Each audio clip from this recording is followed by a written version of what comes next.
This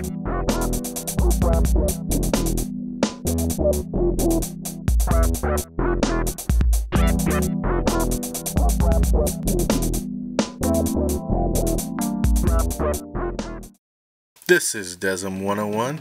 Welcome to the channel. Today we're covering retro game talk, and it's going to be 90s arcade memories as a follow-up to my previous entry on 80s arcade memories. So there is a lot of games during the 90s, and it's a really interesting transitional period for arcades. That was kind of like my idea of the arcade like golden era from my perspective, when you got to see the big genres like fighting games, beat 'em ups, rail shooters, complex 3D racing games really take the fold and kind of become mainstream in that regard. And it was also like the last big hurrah of arcades during this time. There's a ton of stuff to cover, so we won't do everything. It's mostly kind of from an early 90s perspective. We'll probably have another retro game talk to follow up with the late 90s games. But yeah, some of the most interesting points here are that not only were arcade games in movie theaters and in stores, but also big special arcades were opening up like GameWorks and Sega arcades. And this really kind of diversified the type of games and the market that you saw. So there was a lot of really interesting developments and changes during this time. And one of the first ones that we'll start off with is a Neo Geo game. And as you can see here, we're going to be running it through RetroArch and FB Alpha Core, Final Burn Alpha. And it was a little tricky to get these games to work, but finally I feel like I have them working pretty decently through an emulator here on the PlayStation TV. But yeah, so I remember the first time I saw an MBS system, it was in my local arcade that I frequented, this one called Power Play. And it was a 2 cartridge system, so there was 2 games in there. I think the other one was either Magician Lord or 8-Man. But this is the one that got my attention, and this is Ninja Combat. So this released in 1990. It appears to be a beat 'em up on a surface level, but it actually plays a bit more like a shooter. So your attacks are primarily long range attacks, and there are some melee kind of combat elements, like you can pick up weapons that give you melee attacks, but this one is primarily using these ranged attacks, and so it gives the game kind of a unique feel. I really like the art and the detail for its time. I feel like this made a great visceral impression on me just from how it looked and played back then, and I have loved it ever since. And now looking back, it's definitely not a game that held up terribly well. It definitely is on the lower end of the quality spectrum of what Neo Geo games were like, but during the first early rounds of the Neo Geo, and seeing an arcade machine that had multi-title select, that was a huge revelation. And to me, starting out with games like this and Magician Lord, which was extremely difficult, this one was much easier to at least get a little bit farther in without wasting so many quarters. It made you always kind of think, wow, what was it like to have one of these at home? You would hear stories, but none of my friends or anybody in my social circles had a Neo Geo. But you would always kind of see like they had the memory card input, and I always wondered what kind of data you could save and take back. But yeah, this game, it was one of those staples of when I went into an arcade in the 90s. Anywhere I went, I went to a few amusement parks, stuff like that, and traveling around some family road trips. But man, when I saw this game, this was one of the first games, and I'm still really nostalgic about it. Some of the cool features are that you can recruit these enemies onto your team. So after you complete this level, you can select this guy with the samurai swords, and there's a couple more characters that you can get added to your team in the following levels. That really kind of changes up the gameplay a little bit, as far as you can in between levels select a different character, which was uncommon certainly at the time for an arcade game. You didn't see that much. Maybe Double Dragon 3 had something like that too. And the other thing is the power-ups. So in other fighting games, you can usually just find like a life up item or points. I'm thinking Final Fight. But here, it's like you can get speed up and power up. Power-ups were going to increase your strength of your range attack. And I thought that was kind of a neat neat visual feature. You could really see that the attack was very, you know, dramatic and large whenever you got it powered up. And the gameplay is pretty fast and intense. Back then, you know, in the early 90s, this was pretty cool, kind of just the visual effects. You got the scaling here, the character comes scaling in, and the cart, you can blow it up. And then some of the enemies and bosses in this game are pretty impressive. I never actually did beat this one in the arcade. It was much later, playing emulation in the early 2000s. That's when I probably started going through all these games that I could find that I remembered growing up with and trying to complete them and kind of see what the end was like. And again, this was one of the first ones when I started emulating around that time in the early 2000s. This was one of the first games I had to make sure to play through, just because I had such fond memories of it in the arcade. Probably hardly any other games from an arcade perspective that I can say have such a nostalgic effect on me. And this boss is pretty awesome. I love the sound effects in this game, like when the enemies die.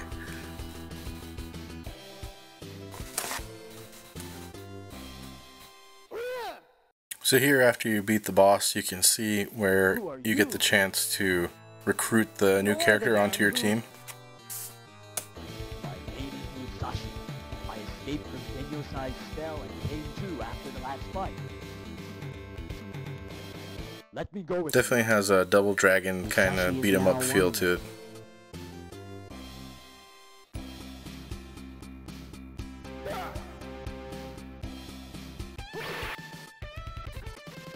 So similarly, this guy also has a ranged attack, but once you use one of these new characters, you can't pick up any of the melee weapons, so he's stuck with his default weapon.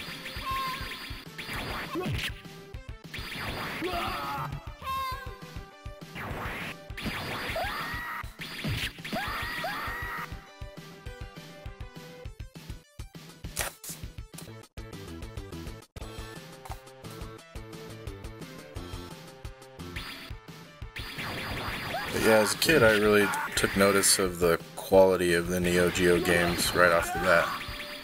So that was one of the other interesting factors, that they had multiple games on a single arcade unit, and the quality was really good. So if you remember, this is just 1 credit for each game, so that way we don't spend too much time. So yeah, from 1 coin, this game was usually just a quarter back in the 90s. I thought this was, you know, you got a pretty good amount of playtime out of 1 quarter. I wasn't as good as the game as I am now, but you know, as a kid, I really got a kick out of that game.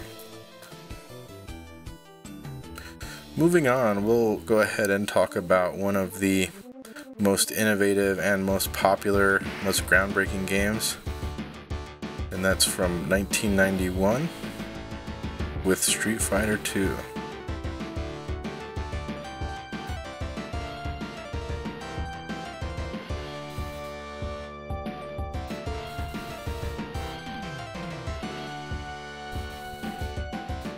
I first saw this game in a Pizza Hut with my siblings. I think we were going to pick up a pizza, or maybe we were eating there. And but yeah, back in the early 90s, restaurants like Pizza Huts had a couple arcade games in them, and we saw this one and were just floored. So I had never heard of Street Fighter 1. I never had seen it. And you know, at this time there wasn't a lot of fighting games, one-on-one fighting games. I think the other one that I had probably seen a lot was Karate Champ, and it was just an extremely basic, kind of frustrating game to play. That was one of the hallmarks of fighting games before Street Fighter 2, is that the controls were just awful. And when Street Fighter 2 came along, it really revolutionized the way that we play these games, the mechanics that kind of like became standard, that you take for granted now. But back then, it was incredible to see, because you have 6 buttons, you know, and you're a kid, and up to this point you're used to like 1 attack button, maybe 2, maybe a punch and a kick. But here you have 3 types of punches and 3 types of kicks. The the low, medium, and high, or hard punch or hard kick, and how to use them and how to kind of strategize that in a fight was completely unknown to us as kids, right? So the first impressions of seeing this game were mostly the characters. It was the vividness of the graphics, the presentation, and just the way that they were animated and the way that the interactions happened. You know, the announcer and the music and the sound effects. It just really came in this incredible aesthetic package that seemed more refined and polished than just about anything else you had seen up to that point. And then to have it framed as this one-on-one thing with these kind of larger-than-life characters, that was the real kicker. So for days and days after this, we would go and pretend to be these characters, and we would draw our own Street Fighter characters and just kind of be completely immersed in the ideas of this game. And it wasn't super common that I saw it in the arcade right away when it first came out. It was more like down the years into the mid-90s you started seeing it everywhere. You know, and then we got the port on Super Nintendo, and that was pretty good. You know, it was pretty close to the arcade, and that was when we discovered the special moves. So that was another big thing, was it wasn't clear how to do, or that you could do the special moves, like especially for me as a kid. I did read video game magazines and stuff like that at the time, but I wasn't super, you know, up into all the special moves and stuff until later in the 90s when I started playing more and more fighting games. So that kind of revolutionized the way of going to magazines to look for tips on combos and strategies and how to do the special moves, how to do fatalities, you know, with Mortal Kombat series. So that was a big kind of like feedback loop for the games. You know, you'd go to the arcade, you'd check out the game, and then you'd go walk a few stores down to the electronics boutique or whatever video game store they had and look through the magazines to get some of these details, and then go back and try them in the arcade. I mean, that's like when you're in a mall, but you know, other times you'd be like in a pizza place, right? So that was another place where I saw these games for the first times, where it's like during that period. So, and it's also one of the series that has just been remade to death and ported, and you know, every version that there is a little different here and there, and there's bootlegs and hacks, and so this is the very first one that I could find, just the regular Street Fighter 2 before Champion Edition, before Hyper Fighting, before Super Street Fighter 2. So those were all the ones that we saw, and for the most part back then we didn't get tired of it. We were into it, you know. It was like every version that they had of Street Fighter 2 was like a must play, is something you had to check out. And closer towards the late 90s, like around Street Fighter 3 coming out, people were getting sick of Street Fighter 2. Just, they wanted Street Fighter 3.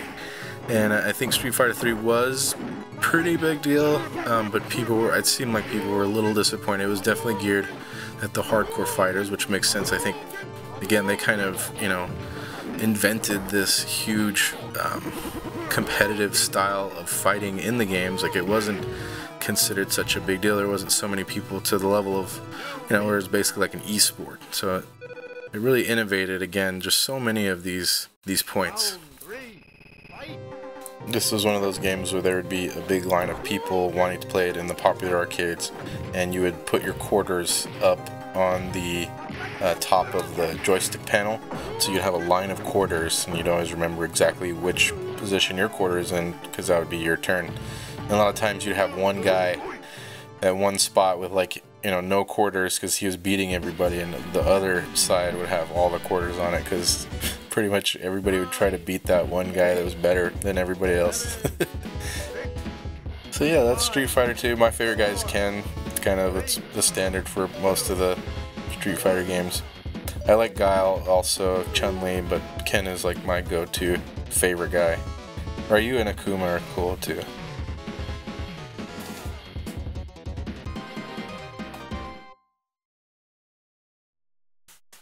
Okay, so for the next game, what we have is some rail shooter action.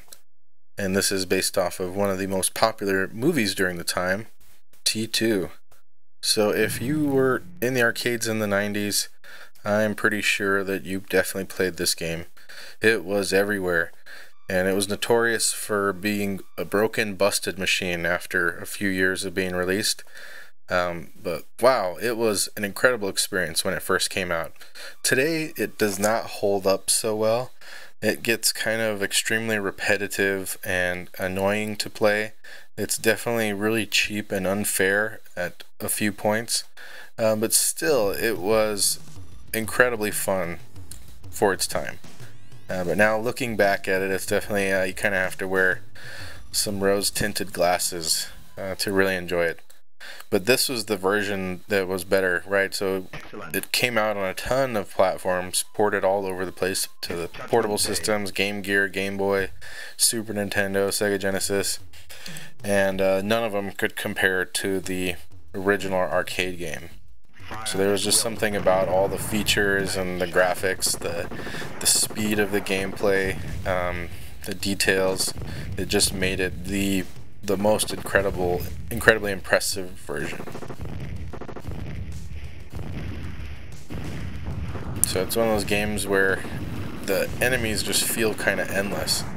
Some other popular rail shooters in the 90s were Lethal Enforcers. That was another big one around this time, and so that changed the format where you had just a free holding gun, kind of like Wild Gunman, an old Nintendo shooter, where you've just got like a single revolver that you hold. These were kind of like, this was an evolution of the Operation Wolf style shooter where it's mounted to the arcade cabinet, and so you've got kind of an extra bit of height on the clearance where the gun is mounted, and then you just kind of swivel it around and it has the cursor actually appear on the screen, whereas like stuff like Lethal Enforcers, you wouldn't see a cursor on screen. It would just basically let you know if you hit the correct target or if you're out of bullets.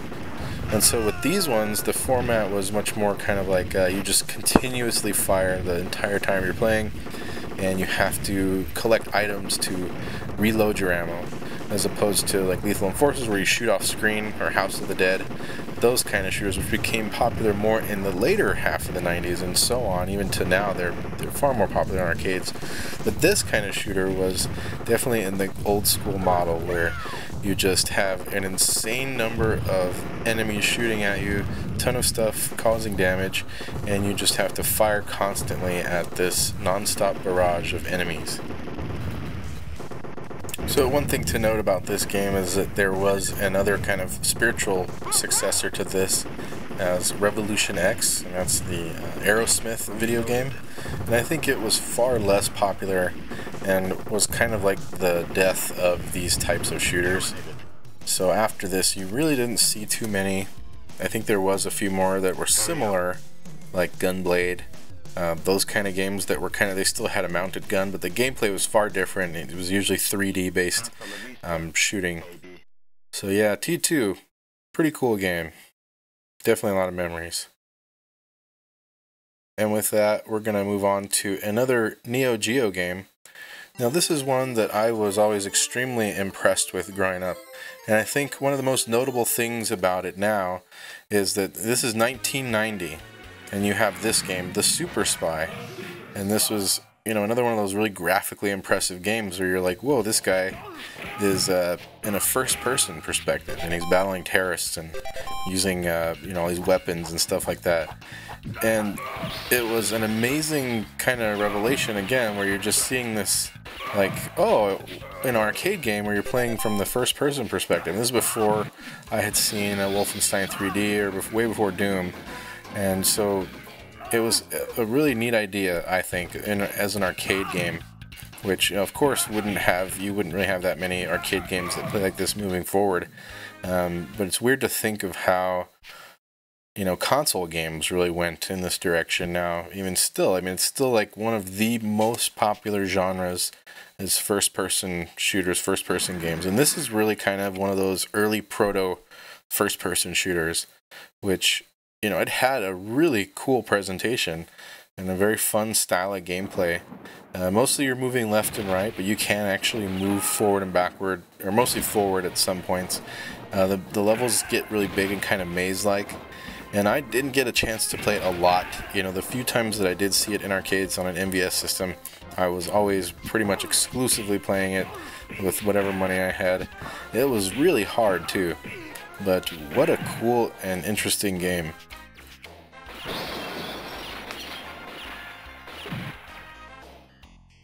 This is one of those games that also when you would, you know, when you were finished playing it, I would always kind of have the game constantly going in my head, kind of wondering and thinking about it, and you know, playing like I was in the game, or pretending like if I would design a game, I would put parts of it like this in there, like when you go into an interior space. So one of the cool things when I was a kid, I would always have this idea that I wanted to be a game designer, and I thought the coolest game would be some kind of super long, epic beat-em-up game. Actually, I still think it's a pretty cool idea. So instead of like you know, a shorter or a few stage beat 'em up, you have this massive like world map where you've got like hundreds of stages, and it's kind of like Castlevania Symphony of the Night meets beat 'em ups, where you have to go to specific parts of the map and you can acquire like power-ups to beat certain enemies, or you know, abilities to get to special parts of levels and things like that you can't access otherwise. And your character would be this really amazing kind of like I'm thinking battle circuit, you know, like where you can spend money to buy the upgrades, you collect money or something to get power-ups. Anyway, I would always kind of fantasize about that in my head, and this is one of the games that I would always think about. You definitely have to have a part where like you're driving a car or something, and then you go and infiltrate an enemy base, and then you also have this part where you're kind of doing an arcade-style first-person game, which I still think that's a really refreshing idea, an arcade-style first-person shooter. And playing it now, it's pretty fun. It's super addictive. It's hard to just put in one coin to play this game because it is a lot of fun.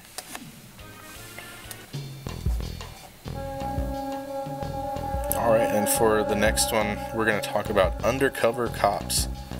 This is a game that I don't hear mentioned a whole lot. It's an IREM arcade game from 1992, and it's not one that I saw super frequently, but when I did see it, I was super impressed with it. And it was nothing kind of out of the ordinary for beat 'em up style games. You know, Final Fight and Double Dragon were some of the other main ones, Golden Axe, that I played before this. But this one had just such a unique presentation to it and kind of gritty feel. So I would always think of like Blade Runner, or some kind of maybe Running Man, or just some kind of weird dystopian future where this is all taking place.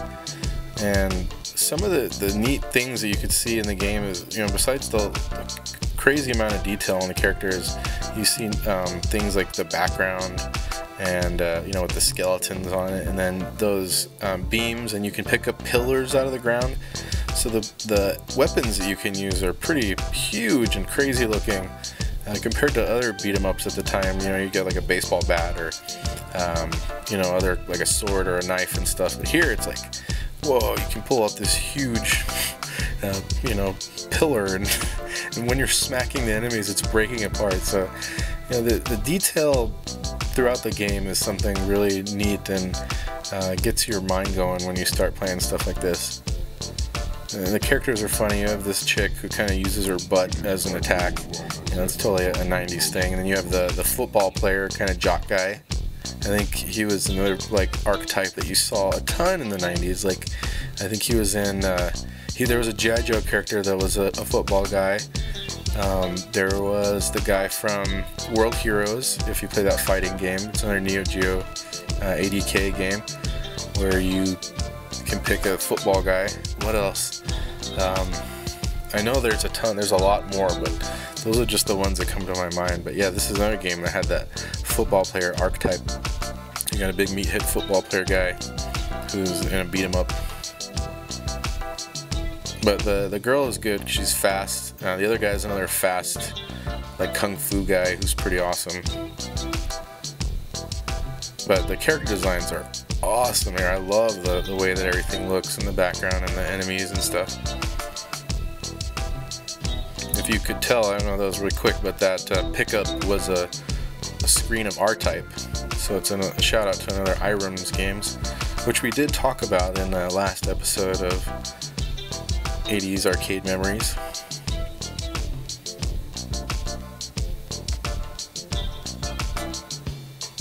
Man, here's another great weapon that you can pick up. That seems kind of unexpected, but there you go. Just grab this old Hummer body and throw it at the boss. And this is another super cool part. So here at the boss fight, there's actually a giant mechanical press, kind of like at the end of Terminator 1, what they stop the Terminator in. And you can actually either get thrown into it or throw the enemy into there and he'll instantly die. So yeah, once you kind of beat him up enough, he'll become like this Terminator looking kind of creation.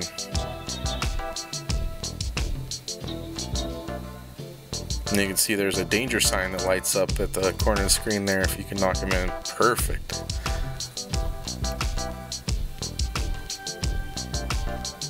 Again, just that really great, gritty, kind of grimy looking graphics with tons of detail.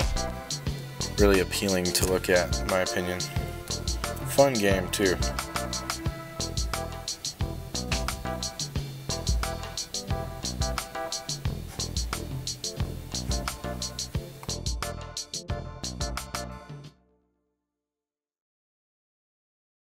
I think also that quick boss defeat allows me to get a little bit farther in the game. So there is a good variety of enemies. You won't be able to see all of them, of course, during this little bit of a gameplay, but there's some cool like little mole guys that come digging around, and in this footage you'll see that there is some crazy like girls that are hopping on one leg, and there's a ton of them, kind of like kung fu chicks or something.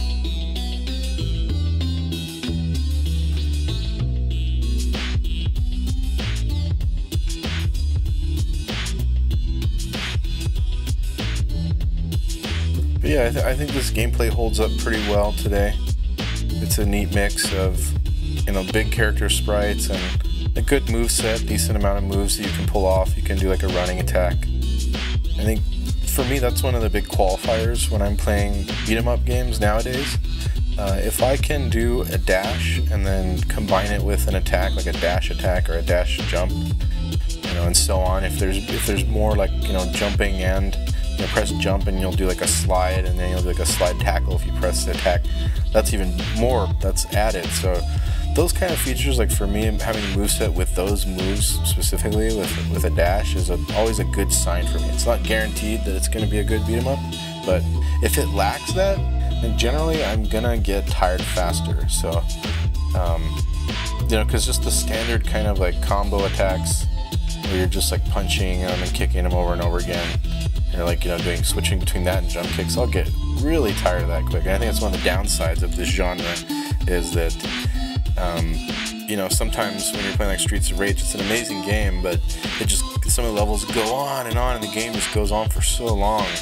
You know, it's really hard to keep it kind of unique and interesting, and that's why back to kind of my brainstorming ideas was have some different gameplay types, you know, switch it up between, so you can have some kind of, you know, some semi-interesting story with maybe some kind of branching paths where you could pick, you know, some different levels. So there's some replayability there too, like different order that you're going to these different levels in, and really try and break them up with some different gameplay elements. So I think that helps a lot. One game that I also want to mention is like the Punisher or Captain America. So in those games, which were both really awesome beat 'em ups, you had a shooting element. So in the Punisher, there were specific parts where you could pick up a gun and you can just use the gun for, you know, a few enemies, or you'll have a specific amount of time where you can use the gun for, and then after that you have to primarily rely on melee attacks and close range attacks, and you have some special weapons that can do long range attacks. And then in Captain America, you have specific abilities, like Iron Man can shoot his arm cannon in specific points when you jump in the air, or even if you press both buttons from on the ground, but it doesn't use any of your own energy. So it's not like a typical special attack where it causes you damage like it does in a lot of other fighters at the time. So yeah, I think those are some other examples of similarly unique and interesting fighters we'll probably talk about on another episode. But that was the 1 credit on Undercover Cops. Made it all the way to the second boss. That's not bad. Alright, and for the final game, I figured it would be appropriate to talk about a game that was in the 90s. It's a sequel to one of the biggest arcade games from the 80s. Right at the end of the 80s, we got TMNT, that first arcade game at 89. But then later, it was in 1991, we got Turtles in Time. Now, this was really an interesting game to me because even now, it's probably far more well-known from the Super Nintendo version, which of course was ported from this, but the Super Nintendo version is arguably the better version. It has more levels. It has, more of a variety of gameplay, and there's different bosses, so it's kind of like the definitive version of the game. But this was always a curiosity to me because I didn't see it until far after I played the Super Nintendo version. It wasn't a game that I saw often, and I saw it in an arcade in Minnesota on a road trip. Can't remember the name of the arcade. It was a large kind of castle-looking arcade in Minnesota. And I remember playing this game and being like, wow, this is the arcade version. And it's pretty good. I think it plays a little faster than the Super Nintendo version. Some of the attacks, like when you throw the enemy at the screen, it doesn't look as impressive. You got the Mode 7 effect on the Super Nintendo, and here it just kind of like stretches. And I know arcade games could do tons of scaling and stuff, but it's just not as well done here. So yeah, I thought that was really peculiar that you have such a popular fixture of 80s arcades, and then you have the sequel, which just didn't seem to be a big hit in the arcades. It seemed like a lot of these arcades were more interested in keeping the earlier game. At least that was what it seemed like to me. So here you can tell the emulated version always plays a little weird. It's rare that I've encountered a version that the foot soldiers don't have errors where their colors change whenever you're like attacking them and stuff. Like when they're taking damage, they won't retain their original colors. But I know if you're playing an actual arcade machine, it will display correctly.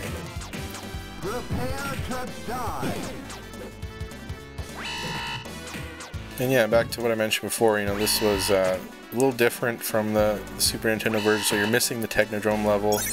Shredder will just send you into the time warp from the sewer level prior to the Technodrome in the SNES version, and the bosses are different, so instead of Bebop and Rocksteady on the ship, the pirate ship, then you have Tokka and Razor from the movies, that's another weird thing, how that you have characters from the movie Ninja Turtles 2 Secret of the Ooze showing up in the arcade game, which is far more of a cartoony seeming, game.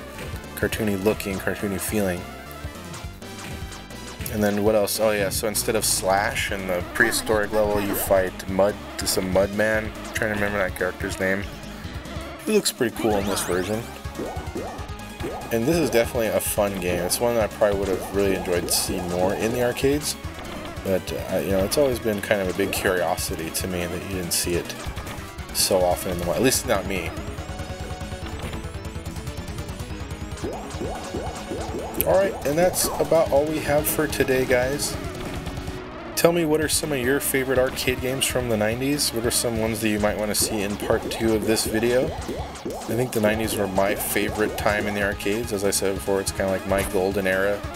My golden era in the arcades was in the 90s. But thank you so much for tuning in. I appreciate all the support and all my subscribers, and I hope everyone has a good one. Alright, thanks.